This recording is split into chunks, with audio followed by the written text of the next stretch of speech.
Hello and welcome to another episode of Quest. First, the highlights. Interview with Allama Iqbal librarian. Earth Sciences Department bags Best Research Award in Indian Science Congress. And MHRD includes Dr. Shahid Rasool as core member of DTH committee. Now the details of these events with your host Abid Shafi.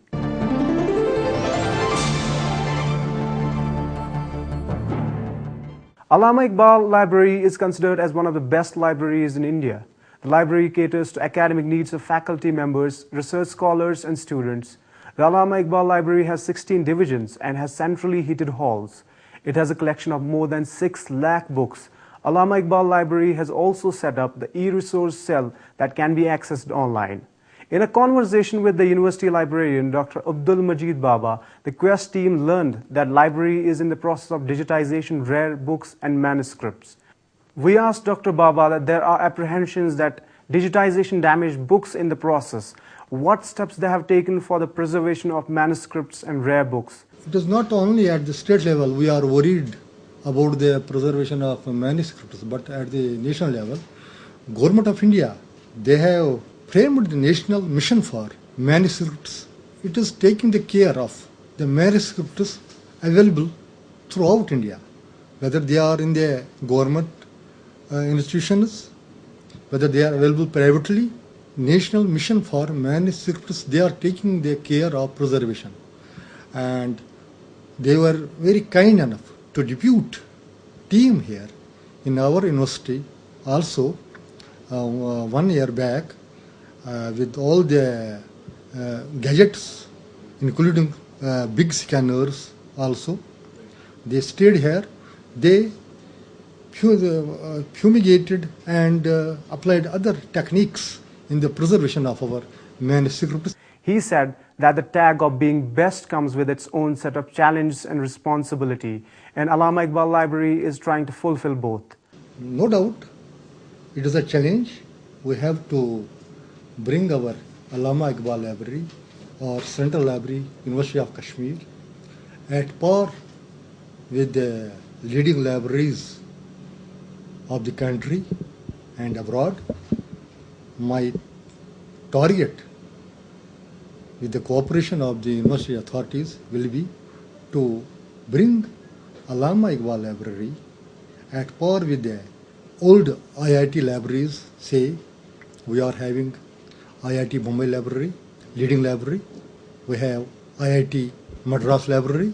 We have Indian Institute of Management Ahmedabad. Those are the very leading libraries. We can compete with them. Our efforts will be to go ahead of these libraries. This is a challenge, and we have to maintain the sustainability of its service and other operations. Dr. Baba said Allama Iqbal Library has open access resource for the students so that they benefit from it. Open access means, as a layman's definition, to have the literature available on internet freely without remitting any cost, free subscription. We can also say open access repositories. By repository we mean, say, whatever research output we are having here, we keep available, we keep its visibility to the public without any hindrance, without paying any cost.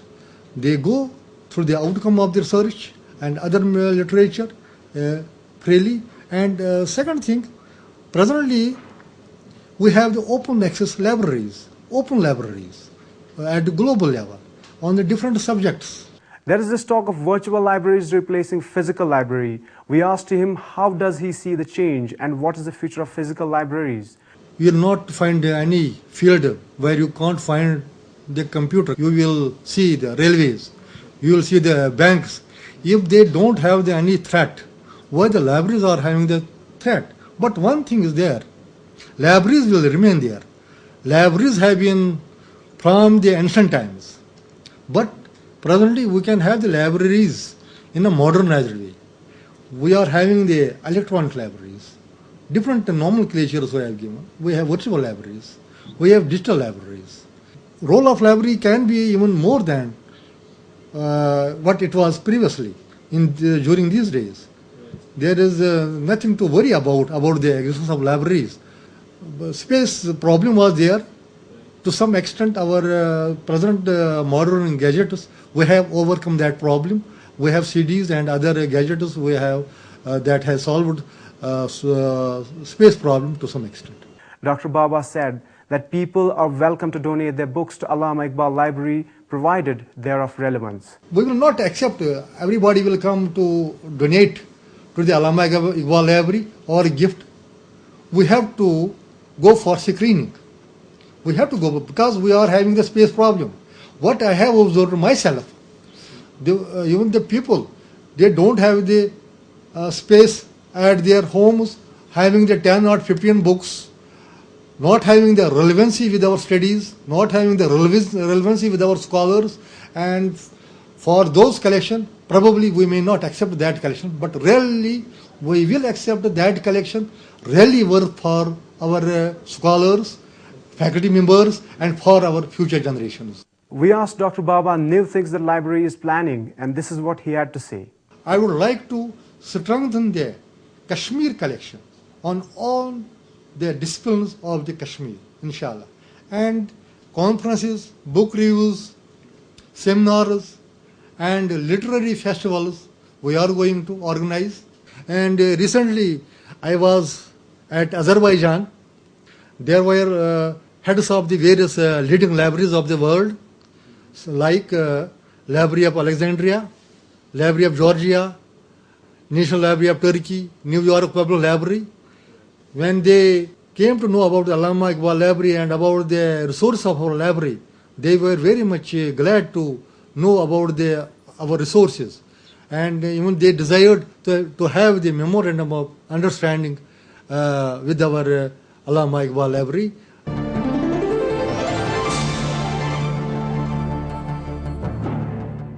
Department of Earth Sciences, University of Kashmir was awarded Best Research Award in the category of Earth Sciences.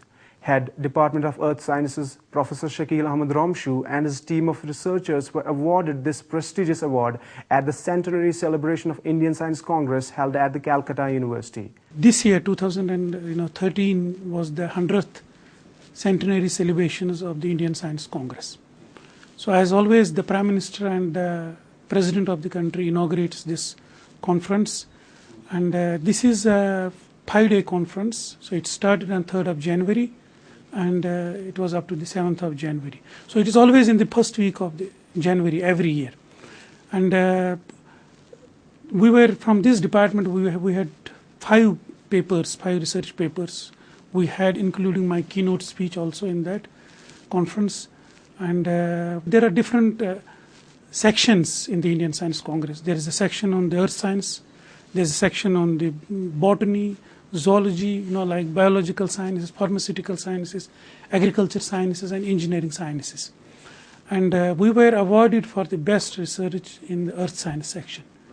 Professor Ramshu said that the award was granted for their research work on the futuristic scenario of hydrology and land cover in Kashmir. And we were awarded for the research we have done that how is the land system in Kashmir changing and how will the land system change by end of this century. So we gave 100 years projections for the land system changes. We are saying that land system changes in Kashmir are changing very fast, and that has a lot of implications. So we just said that the climate is changing. How will the climate change by end of this century? How will the land system change by end of this century, and what will be the impacts of those changes on the water availability in the Kashmir Valley? That is just an abstract of for what we got the award. And to tell you that this is the 13th best research award we have got, this department has got for the research from different national and international research bodies. More than 4,000 research papers were presented during the 5-day centenary celebrations of Indian Science Congress. Prime Minister Dr. Manmohan Singh, President Mr. Pranab Mukherjee, and a galaxy of scientists and science policy makers attended the 5-day Indian Science Congress. Terming the awards as an important milestone in furthering the career of researchers, Professor Romshu said that such awards give you satisfaction. So we want to take this research from the labs to the field. So we are doing tremendous research in the field which is of tremendous importance, societal importance. Like we are doing the work on the cryosphere, snow and glaciers. How the changes in the cryosphere impacted the water supply and the food security. How the changes in the water supply, if you look for the last 60 years, are impacting the water supply for irrigation, for domestic water supply. And now these young researchers, who are doing and getting awarded, publishing, if you see the rate of publication of the researchers who are working on PhDs, the faculty, the young faculty in this department is very satisfying to them. I mean, it gives them a lot of satisfaction when at the end of the day, they get rewarded nationally and internationally. So that is a big satisfaction for a young and bright researchers of this department. The Department of Earth Sciences has won a dozen research awards from national and international organizations for its cutting-edge research in the field of earth sciences. It gives a lot of encouragement, especially to the young researchers who are working with me and who are working in the department here. It is a big encouragement for a PhD research scholar who does some work and they get some reward. And in addition, basically the university, it is a big achievement for the university also. Whenever we go and say that, now in the field of geomatics or in the field of earth sciences, we have a name at the national level. Because from the Indian Research Organization, ISRO, we have got 7 or 8 awards up to now for the last 10 years for different cutting-edge research in the field of remote sensing and earth sciences. So similarly, we got Kasumigaura from Japanese government. We got a Kasumigaura International Prize for the work we have done on the water bodies of Kashmir. Developing a model and assessing the nutrient load of the Himalayan lakes. So this is really a contribution. This encourages the students, this encourages the faculty here, and it gives a good name to the university.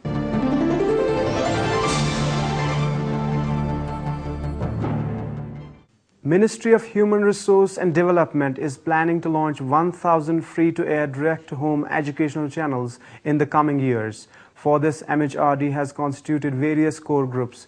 Under this scheme, Director, Educational Multimedia Research Center, Dr. Shahid Rasool has been appointed member of the core group for DTH educational channels.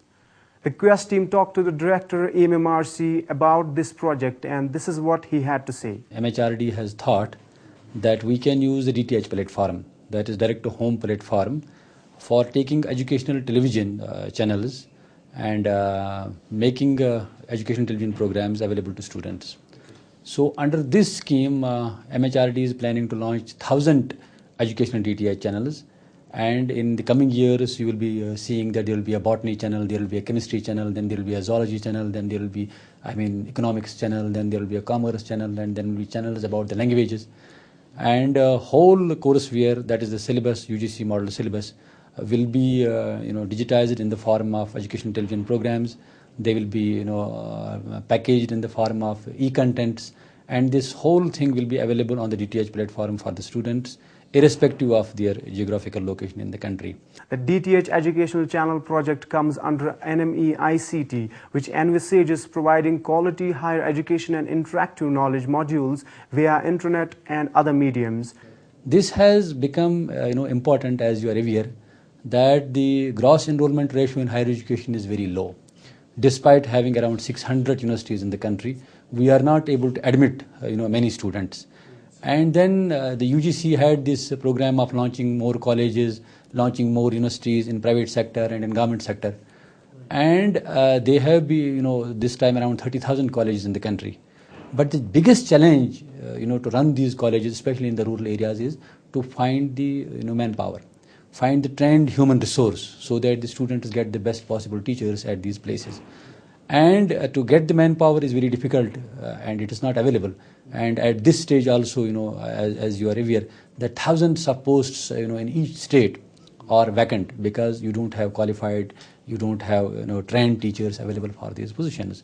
Dr. Shahid said that through DTH educational channels, the government is planning to provide the delivery of educational content round the clock in various subjects. To begin with, 50 DTH channels will be launched, and for which they are planning to have 150 teaching ends. That means 3 teaching ends for each DTH channel in each of these locations. So with the help of this DTH channel, there is an idea that wherever the good teacher is available in whichever subject, he can be approached and he can be brought to the DTH center. We can record the program and beam this program 24 hours, so that students at their own convenience can watch these programs, and they will get help in passing their exams, and then they will get a good holistic education. About the functioning and role of core group, Director EMMRC said that they have to look for resource persons and how to utilize the services on cost-effective basis. I, being member on the core group, am trying to get one DTH channel at least for the Kashmir University, and we can have one teaching end at the University of Kashmir. We can identify other locations, like we have SCOST here, or we have Central University here, or we have Islamic University at Avantipora, or maybe even in Jammu, we have Jammu University. So we can collaborate with these institutions and have teaching ends at these institutions also. Idea of having these core groups is to find out the best possible technology which can be employed in a cost-effective manner to package educational content and then make it available to the students through the DTH platform. The second is to identify the resource persons in different institutions so that these resource persons can help in packaging of knowledge and we can utilize their services in the DTH platform. The third is to identify the institutions from where we can launch these DTH channels.